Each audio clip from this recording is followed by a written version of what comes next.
What's in the box? What's in the fucking box?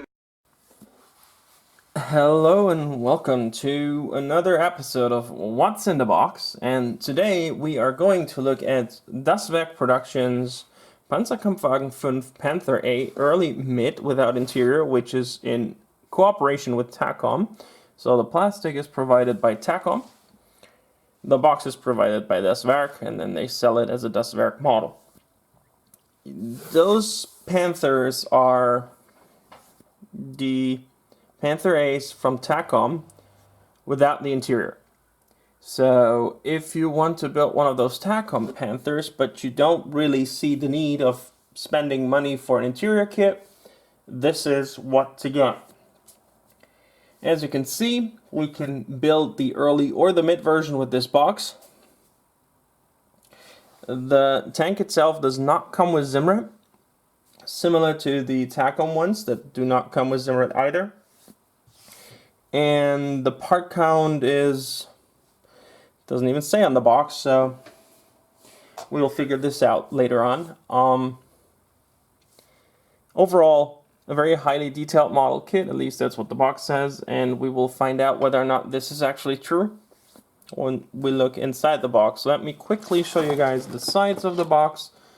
We have 3 different marking options: Italy 1944, Eastern Front 1944, and Poland 1944. Here we have the box art again and the kit number DW35010. We have pictures of the built model with the photo-etch and the towing cables visible here. Some write-up of what you actually can expect within the box. Let me zoom in for you guys so you guys can actually read this, hopefully. There you go. Take a screenshot or just pause the video if you want to see this. And nothing, of course, underneath the box. So let me set this up and then we will take a look inside the box. Alright guys, let's start out with the instruction sheet. And as you can see, Das Werk in cooperation with Takom, the box art, and I really love the way they did this with this old looking style, like yellowed paper. Of course, read before assembly. For those of you who don't understand German, this is read before assembly. Panzer 5 Panther aus A. We have some Takom style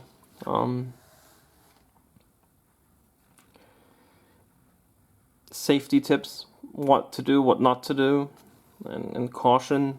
And we have an explanation of what these pictograms mean. We have color callouts for Mick Jimenez Ammo Paints, who basically did the paint and decaling variants on this in cooperation with Takom and Das Werk. And then we of course have our parts tree. As you can see, there are quite the number of parts. Well, rather smallish decal sheet, rather smallish PE sheet, but there's not that much PE you need for this anyway, so. Of course, since we do not have an interior on this kit, we start out with the running gear, as always in 1/35th scale armor, or not always, but mostly. You can see that these are of course the same molds as the ones that come with the interior kits, but you do not need it, so you are basically just provided with the hull tub, the swing arms, but only the outside of them, road wheels, and then of course, and this is great I think, this is the jig. The jig you get to, first off, line them up perfectly straight, which is great, so that way you can make sure that your swing arms are perfectly straight if you want this to sit like on a very flat surface like a road or something. And you will need those jigs at a later point, and we are almost there. Here we go. You will need those jigs to assemble the tracks. And I like that. I really do like the fact that they give you those drag jigs like they do on the Takom kits. And of course the link and length track that is so famous for the Takom Panthers, and that has made the Takom Panthers, well, some of the most sought after kits on the market. I really do like this as well here. Somebody left his coffee sitting on the instruction sheet. It's printed on, so this is not like a thing that happened in the factory. This is printed on, and every instruction sheet had this. So I really like this, like the old like building plans for a proper Panther lying around in a factory, and someone just put his coffee mug on them. So I really like this. Let me adjust the camera a bit. Fenders, rear plate. Of course, keep in mind, if you want to add the zimmerit, you need to replace these with the zimmerited parts, and you of course have to glue on the zimmerit. Putting on the back plate, upper hull, air intakes with the PE covers, and then there are two different variants here where you have to choose. One is for the early, one is for the late. Or, no, mid, and one is for the late. Driver and radio operator hatches, no interior detail, it looks like. Engine deck covers, or engine access hatch actually. More air intake covers.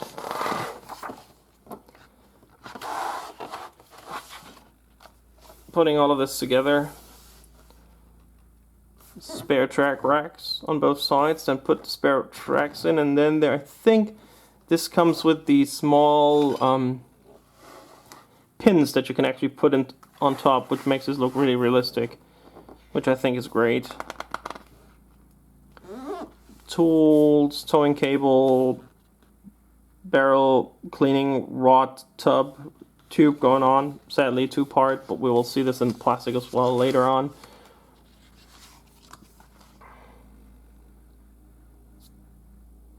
Machine gun, very elaborate assembly for the machine gun. Then we put the finishing touches. This is the travel log for the gun. We've put the finishing touches on the upper hull, and then we marry the upper hull with the lower hull.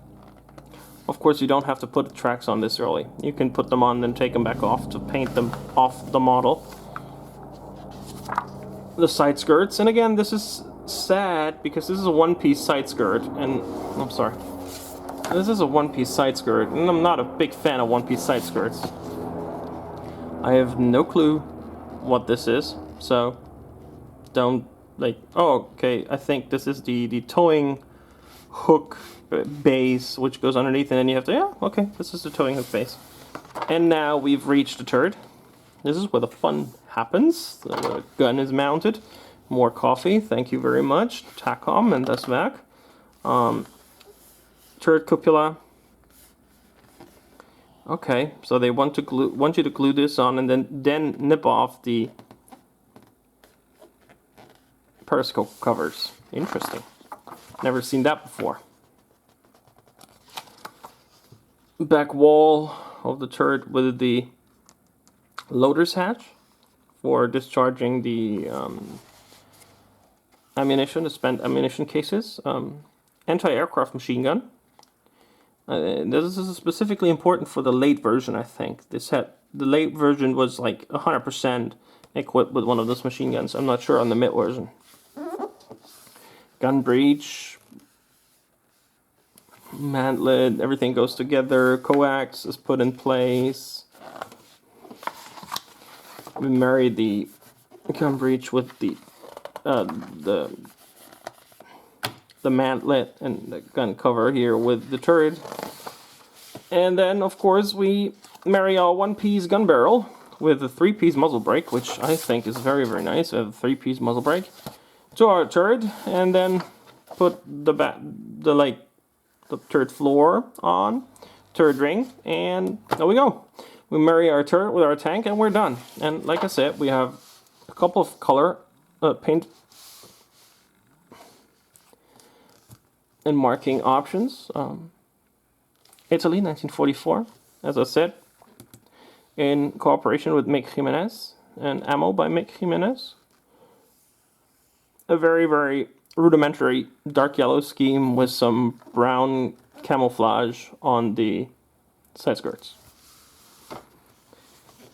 Next up, we have a much more interesting variant. This is Eastern Front, 1944, so probably Russia.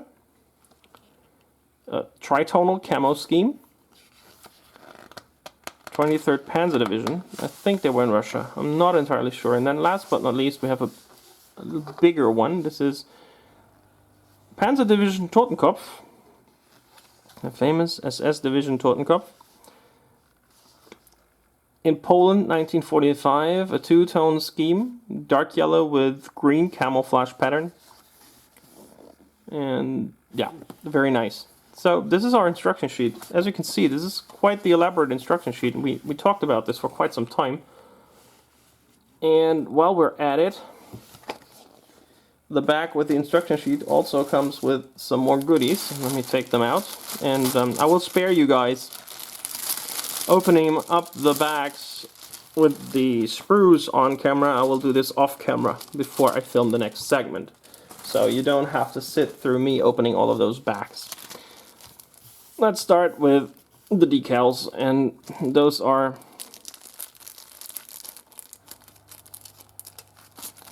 and I love this about these kits. They have resealable bags, and if I'm handy enough and I can open this, I can show you guys the decal a little bit more in detail. I clipped my fingernails yesterday, so now I don't have enough fingernails to do this. Here we go. They are in register. They are nice and flat. The carrier film seems to be cut around the numbers rather well, so you don't get too much carrier film. You do get a lot of carrier film around the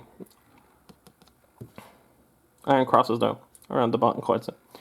Yeah, there's a lot of carrier film. You might have to trim this with a pair of scissors, like one of those nail clipper scissors. Alright, so that's the decals for our three variants. And of course there's aftermarket out there if you want to build like different variants. We have a PE sheet which sadly is bent quite a bit. Well, I don't think, yeah, see, just fixed this. And this is protected by stick-on wrap here. We have the air ventilation, and this is for the engine deck, like the ventilation for the engine, like engine access cover. There's a ventilation cap for that as well. So yeah, we get some mesh. That's cool, photo-etch mesh. Then we have two different types of copper wire. First of all, you have this smaller wire, which is basically for the track change cable, and we have the more thick and sturdy wire, which is for the towing cable. And I love the fact that these are copper wires and not these, as some would say, what did they say, bicycle brake chain wire that Dragon provides you with. So yeah, very happy about these copper wires. So those were the goodies and the instruction. And before I move on to the plastic, there's one more thing that I want to show you that is not included in this kit actually, but that you can get from this Werk as well. Panther A's, no matter if early, mid, or late, all had zimmerit. And das Werk, in cooperation with ATAC, which is a very famous resin zimmerit producer, came out with this matching PE set for your Panther. There are 3 Panther kits from das Werk, and there's one of these PE zim sets for each of them. Right now, this is the Daimler-Benz pattern, and I think they are thinking about coming out with the other pattern, which I think is D-Mark. Might be something else, but I think it's D-Mark. And this is beautiful. This is the sheet zim that you just have to cut out, the sheet resin zim that you have to cut out and then just glue to your model. And of course we get some, take one of these out so you guys can see this, the beautiful PE pattern, because I think this is well worth it to show you guys the the beauty of the resin PE here. Ugh, resin PE, why am I always saying PE? Resin Zim. You can see this is high level, very nice. Not uniform as you get like on the Dragon ones. It's always very uniform and boring to say the least.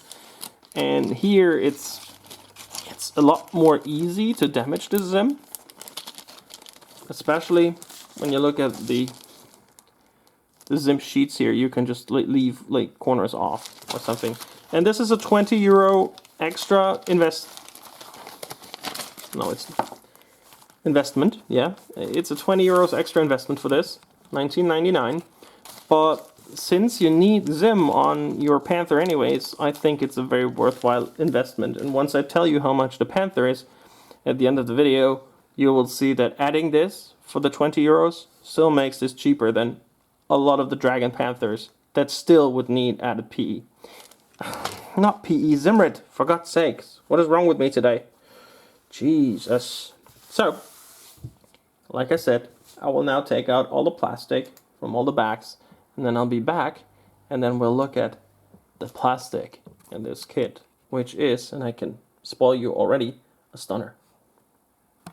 Alright, first thing out of the box is the jig for the tracks. Like I said, this is a very, very nice thing to have, especially with those length tracks. It's always a bit hard to like pull them around these edges, so having this is a nice touch. And of course, to help you align your swing arms, this is also a very nice touch, so thank you very much for this. So yes, and then without further ado, the turret.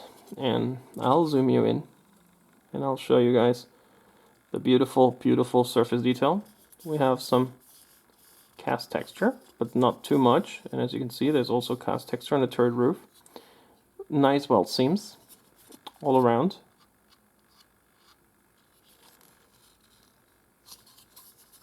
Of course, this was built for the interior kit, so you still have like some lighting, condiments and stuff like this. And then of course you have this, which is basically, I think, the number.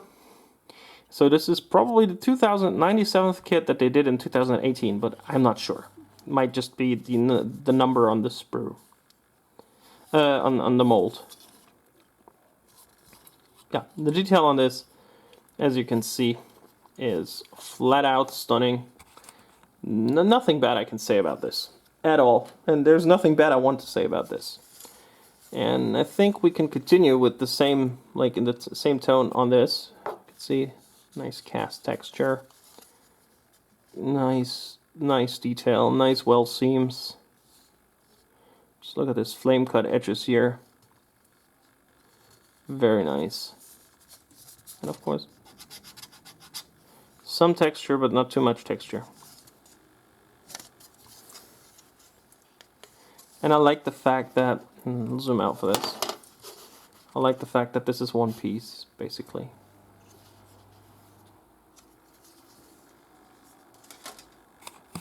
I'm sorry for that. I just had to quickly go check on something in the kitchen. We have our swing arms, we have the sprocket, the idler wheel, more swing arms. There's flash on the sprue, but it's only on the sprue and not on the parts. Shock absorbers. And let me just zoom you in on the sprocket here so you guys can see the nice level of detail on this. Look at this. This is beautiful. Of course, same detail on the other side, and you can see like the nice riveting here and the nice bolt detail. Same, of course, goes for the swing arms. Beautifully cast, beautifully molded. Nothing bad I can say about this again. And this sprue is in the kit twice, of course, because we have two sides, so we need everything twice. Then we have this sprue, the J2 sprue, which, as you can see, contains tools. It contains parts for the sprocket housing, parts for our tow cables, a jack, and this is the, oh yeah, this is the wooden jack block, and I never understood this. On the Panther, for some weird reason, this thing does not have any wood grain. So I wonder, is this down to the manufacturers? Or is this down to the Panther actually having one without wood grain? Because I don't think there is one without wood grain, but I've seen this on Dragon kits, and now I see this on this, that the jack block does not have wood grain. The tools, as you can see, very nice.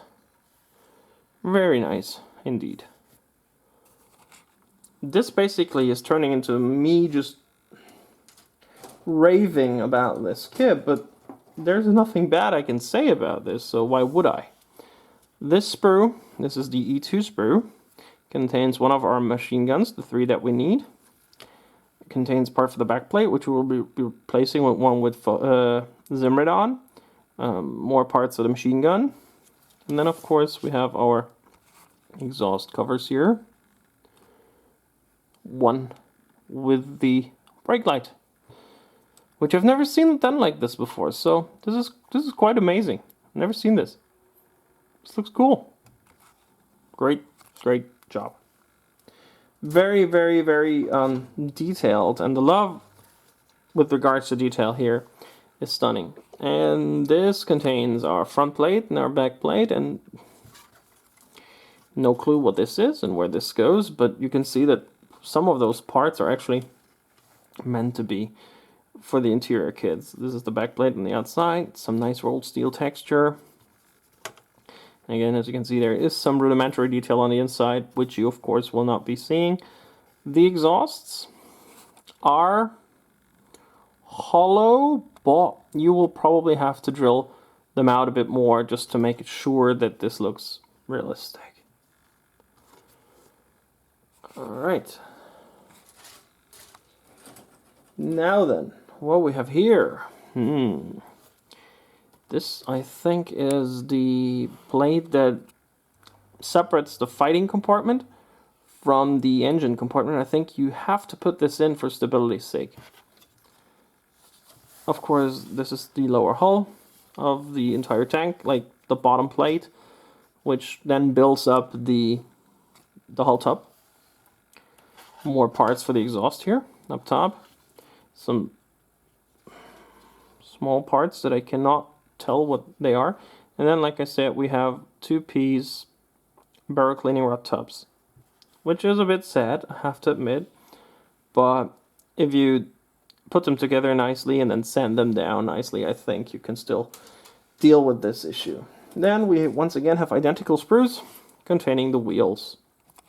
And all I want to do here is show you guys how detailed those wheels are. And as you can see here, although just faint, the name of the tire manufacturer, Continental, is actually molded on there.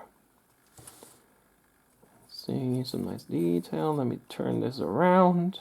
The idler there. And again, very nice. Very nice. You could even leave them off and then have interior detail on the wheels. So, yeah, beautiful. Just beautiful. You get your money's worth with this kit. And I will talk to you about the price of this kit once I've done all of the sprues, and once we're done with the kit proper, I will tell you how much this costs. Like I said, 1-piece side skirts, which is a shame. Let me see if you can cut them apart. Yeah, you might be able to, but it might be a pain to do this. We have a weirdly bent sprue. This is the only thing so far I want to say about this. I don't know why your sprues are bent and why the PE is bent, but that's the only thing that kind of bothers me. We have the air intakes.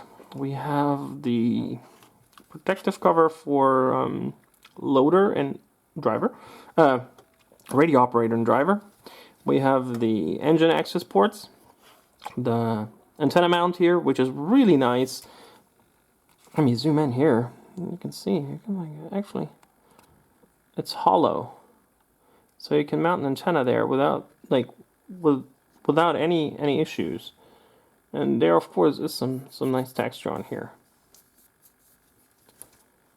And then, of course, the small parts up top, spare track link holders right there. They are going to be a pain to clean up, and sadly, on the visible side, there are some sink marks.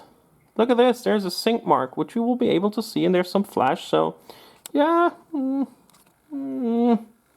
Considering the age of the molds, there should probably not be flash, but there is, but minute. Again, we've seen this before. This is the part that separates fighting compartment and engine compartment. The fenders, or the sponsons actually, because this vehicle doesn't have fenders. Side panels of our hull with interior and exterior detail. Those are the small remnants of fenders on this, the mud guards. Storage bins, which will be replaced because of zimmerit. Those are the parts for the back of the vehicle. More air intakes. A second chalk block with that, a jack block with the wood grain again. And exhaust covers with some very nice, hope you can hear this, very nice textured detail. As there's almost every part here has some nice textured detail. Look at this. You can actually see the texture on camera. Okay, only 2 more sprues to go, and then we're done. So, oh wait, no, 3 more sprues, I'm sorry. First and foremost, we have our 1-piece gun barrel and our 3-piece muzzle brake, which is nice, so you don't have to run out and buy a replacement gun barrel. 3 different gun shields. Thing is, they need to be replaced because zimmerit. And that's the one thing here. Some of this nice texture will just get covered in zimmerit anyways. Which is a shame, but has to be done. So, yeah. 1-piece gun barrel with, I don't see, yeah, there's a seam line though. There is a seam line that you have to sand. And then, before we get to the tracks, 1 more sprue. For our turret, we have the lower half of the turret, we have a cupola. And the covers for the periscopes, which are here. The interior vision blocks are here. The armor cover for the vision blocks. And the hatch with the nice detail, because this is a cast steel hatch. This is solid. This is solid steel. This is heavy as shit. I think this thing weighs like, I don't know, 100 kilos or something. This is heavy shit. And then, last but not least, and I'll only show you 2 of them, because these are 2 identical per. First off, we have this, which has the guide horns and the guide teeth for our tracks. And some of you might be confused. Yes, they stay on this thing. You glue them down on the link and length parts, and then you cut them off after you glued them on. As you can see, they are basically prepared for every different length of track. And then, last but not least, the tracks themselves, the track links. In the link and length system, this is probably from one side. We have the long run up top. We have the on the bottom. We have the long run up top, and then of course we have these for the idler and sprocket areas, and of course the downward area behind the idler and sprocket. Let me zoom in here. As you can see, there are no sink marks on the inside. Other than magic tracks, you don't have to clean them up on the inside, which is great. And the detail on the other side is also very nice. So, really excited about those tracks. So, let me put everything back together, and then we'll come to our final verdict, and I'll tell you about the price. Hey guys, I decided why bother when I can show you the price. There you go, $34.95 is the price for the kit. And if you add the 20 euros for the zimmerit, it gets you to $54.95. That's 55 euros. Now you try and find a Dragon Panther, a mid-late or early mid, whatever you want to call it, with this molding quality, including zimmerit, for 55 euros, without like browsing eBay for a month. This is currently probably the best value for your money when you're looking for a Panther A. So when reintroducing this beauty to the bench area,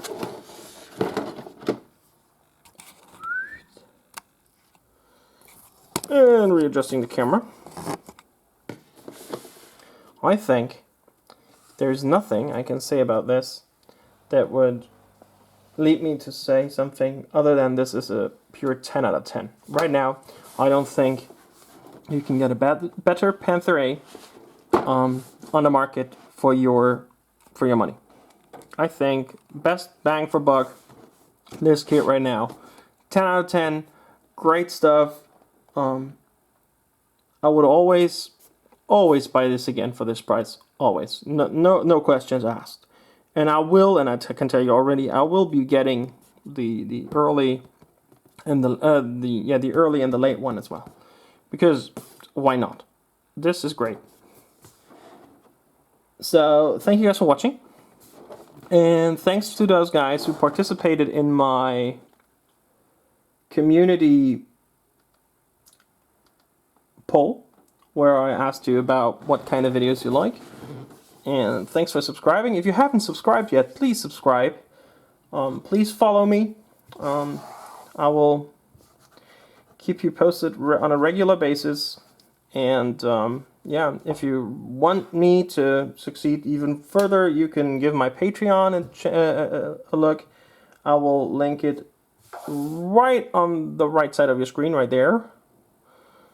And thank you for watching, and I'll see you guys soon. Bye for now.